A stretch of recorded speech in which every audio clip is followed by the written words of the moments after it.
Hi, everyone. It's Larita, your resident YouTube lawyer.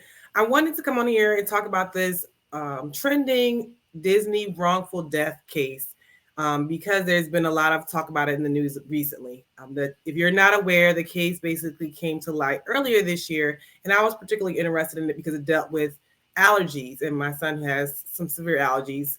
The case involved a NYU employed doctor who went to visit Disney Springs with her family, and Disney Springs is basically kind of like a little town area that has restaurants. And she ate at the restaurant, but verified that because of her food allergy status, she wanted to make sure that they didn't serve any dairy or peanuts. And they confirmed with her that it didn't have anything in that meal that she ordered. She again confirmed, ate the food, left, and was walking around. 45 minutes later, she went into anaphylactic shock, administered an EpiPen to herself, but it did not work. She was pronounced dead when she arrived at the hospital. So that's the short of it, right? That's what happened that precipitated this lawsuit that her husband filed, wrongful death suit, because basically saying like she asked them to make sure that the food was allergy friendly. They didn't abide by the agreement, and now he lost his wife. On the back end, Disney is saying, okay, we understand this lawsuit, and they have several defenses to the lawsuit. And I'll explain kind of why this is kind of typical in any case. But first thing they're saying is that, well, she ate at a restaurant that's actually not a Disney-owned restaurant. Within Disney Spring, it's kind of like they own the land, and there are restaurants in the particular area, but Disney itself did not own the restaurant in which she ate at. It was called Raglan, I think. And second of all, if they do say that Disney is responsible or that this was a Disney operated restaurant, the woman's husband signed up for Disney Plus, and when he bought tickets to Epcot, he signed an agreement in the very fine print that said basically if you cannot sue Disney, you have to go through arbitration versus lawsuit in order to resolve any differences. Her husband has sued for $50,000 for wrongful death. So that's the long and short of it, right? I wanted to kind of get into the weeds of it because I know a lot of people have opinions about what's going on here, and I do too, right? And I think that in any kind of case that involves wrongful death, there's a lot of emotions going on. And I know Disney in the past has done a pretty good PR job of kind of monitoring what's going on, even if it's, especially if it's their fault. I know particularly in 2018 or some thereabout, there was a little boy who basically got killed by an alligator or crocodile. I think they have alligators in Florida. He was at the Walt Disney World Resort, and an alligator basically, he was playing near the water, the marshy water. Alligator came and basically killed him. Disney did a phenomenal PR job on it. The family didn't even sue Disney after that death of their little child. They thanked Disney for kind of paying for the funeral. It was a whole big thing. People weren't even like upset with Disney. They said some people were even blaming the family, like, why would you let your son play near water? Disney put up like signs, bigger signs now saying that they're, alligators in the water. They put up some kind of barriers after the incident, right? So they did all this because they're like, okay, we understand. The family did not sue them. It was a win in a sense for Disney's brand. And this situation is a little different, and I'm a little curious as to why they're taking this stance, because he's suing for $50,000, which is a minimal amount considerably, considering, he lost his whole wife, and it's a bad look for Disney in general, why they're putting up this argument. Now, as a lawyer, our job as lawyers is to either sue people or defend lawsuits. And so I think that Disney's either in-house lawyers or whoever they hired as counsel for this was doing their jobs as a lawyer, right? Now, whether it's legal or moral is the two different things, right? But I think they were doing their job. How can we defend the lawsuit? Perhaps they should have advised to maybe just settle instead of trying to defend the lawsuit. But as I mentioned before, they're saying that they perhaps were not responsible for this. Let me share the screen with you because I wanted to read the article that somebody shared. If you're watching from your phone, if you turn your phone sideways, it's a little easier to see the writing because it's, on the phone. So Disney wrongful death lawsuit over allergy highlights danger of fine print. So the Walt Disney Company is trying to toss out a widower's wrongful death suit, arguing he agreed to settle any disputes with the entertainment giant and any of his affiliates out of court when he signed up for a free trial of its streaming service, Disney Plus. So that's one of the big things people were like, what? I mean, people never read the fine print. They just go click I agree and keep it moving, right? So they're saying he signed up for Disney Plus and agreed to settle any disputes. We'll get to that a little bit later. Keep that in mind. This basically tells you about the story. I've already kind of briefed you on the story. This is a statement that Disney put out. The restaurant was called Raglan Road Irish Pub. We are deeply saddened by the family's loss and understand their grief. Given that this restaurant is neither owned nor operated by Disney, we are merely defending ourselves against the plaintiff's attorney's attempt to include us in their lawsuit against the restaurant, Disney said. The Raglan Road Irish Pub, located at the resort, did not immediately respond to a request for comment.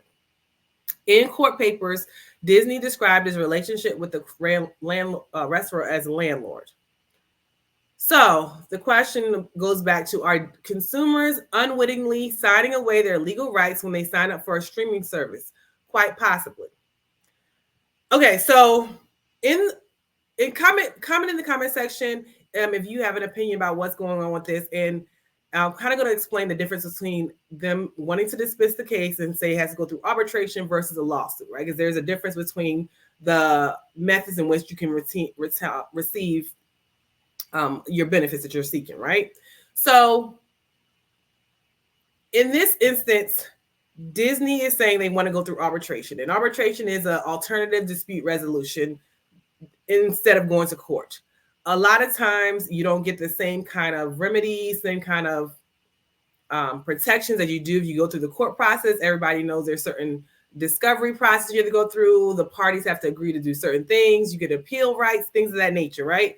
Arbitration is a shorter way to resolve disputes that's supposedly more cost effective, usually for the people that's being sued, not usually for the consumer that is actually being harmed, right? And that's kind of the problem with, I'm going to share my screen with you again. That's kind of the problem with what they're saying. So they're saying, like, they're not saying that perhaps you don't have to do any, we don't have to have any kind of, I guess, responsibility. They're saying, like, we want to go through arbitration versus the court system.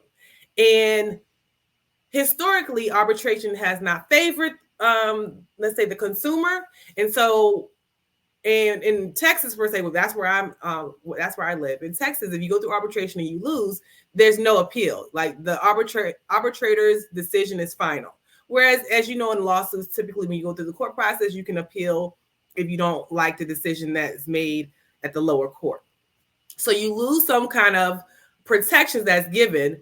And like I said, it's all usually in favor, not usually of the consumer. Not all the time, but historically, you're not going to get the same result. What my question is here, and this goes to kind of just like, not just judicial economy, trying to figure out the best way to resolve things, but for $50,000, is it worth it to Disney to fight this and have the bad PR, right? Because a lot of times when you're deciding whether to go through with a case, it's really more than the facts of the case. Sometimes people settle because it looks bad. I think I talked before about the Diddy case with Cassie, and she sued him and he settled, right? I think because of stuff that would come out during trial, it was a better look for him to settle versus have all these things come out of trial. In this situation, Disney is saying, hey, this is not even us. Why should we have to pay for something that somebody else did? Granted, that could be true, but there may be other considerations that Disney overlooked or may still go back and change this, right? The PR is the biggest thing. Disney brand. Going to Disney, even though Disney Springs is not necessarily on the Disney Parks area, is a kind of a separate area, it's Disney branded, Disney Springs, right? People go to Disney because it's the magical place on earth. They have a certain view of Disney for the most part. Some people don't like Disney, but for the most part, people have a certain view of Disney, right? And it's usually a positive thing. You get a good experience. Everybody has to go to Disney at least once, right? They make a lot of money on their ticketing and the food and entertainment that they offer. So $50,000 is really a drop in the hat for them, right?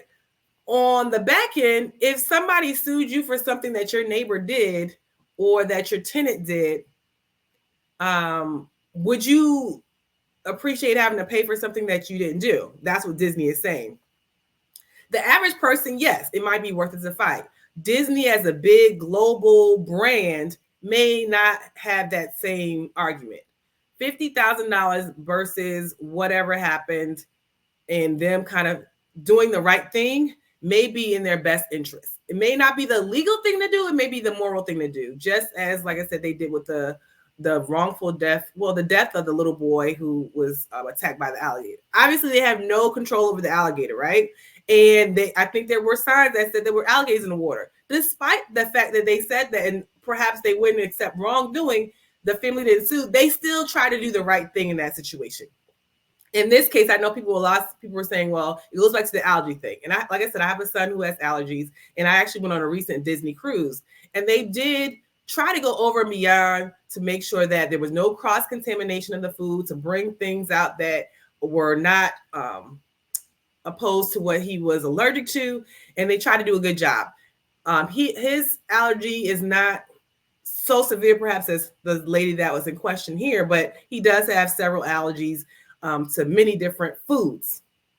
I appreciated the way that they kind of made sure that there was no cross-contamination and he didn't have any incidents while we were on the Disney cruise, right? That wasn't the case with her. Here's what Disney is saying. Well, it wasn't us, right? Disney is saying, because Disney takes pride in making sure they welcome allergy, people who have allergies to their place, allergy-friendly restaurants, make sure that they do an exceptional job of not making it life-threatening when people go to eat out, right? Yes, she could have ate her own food and not eaten anywhere, but kind of when you have a food allergy, you're limited to a lot of things. And so to have a kind of a break from having to cook your own stuff sometimes might be welcome, right? Especially if somebody's like, no, we're going to make sure that in the kitchen, they don't contaminate your stuff. So she took the chance, right? There was always a risk when you don't eat something that you've already prepared. She's a doctor. She already had her EpiPens. She administered her own EpiPens, and it was too much of the allergens that she was allergic to in her bloodstream for the EpiPens to not be effective, right? What do you think about all this? I think that we may see this kind of go away soon because it's gotten so much PR in the social media world. And that's kind of that can be the benefit of social media in that sense, right? It brings attention to things that sometimes these bigger companies want to brush under the rug. I don't know if this was necessarily Disney's fault, but as I mentioned before, like taking on the responsibility because this was at a Disney branded area may be the best thing for them to do. And they make $50,000 like in an hour. With all the money they charge from their parks, their cruises, their resorts, their whatever they have, they can make the $50,000 that it may not be worth it to kind of fight this. So let me know what you think in the comment section. Make sure you give this video a thumbs up so it pushes out to the wider YouTube algorithm. If you're new to the channel, we have all kind of stuff here for people. We have pre-law, law school, and beyond. We have veterans benefits information, student loan information, personal finance. So check it out. It might be something in the playlist that we have that might be of interest to you. So thanks for watching, and I'll see you in the next video.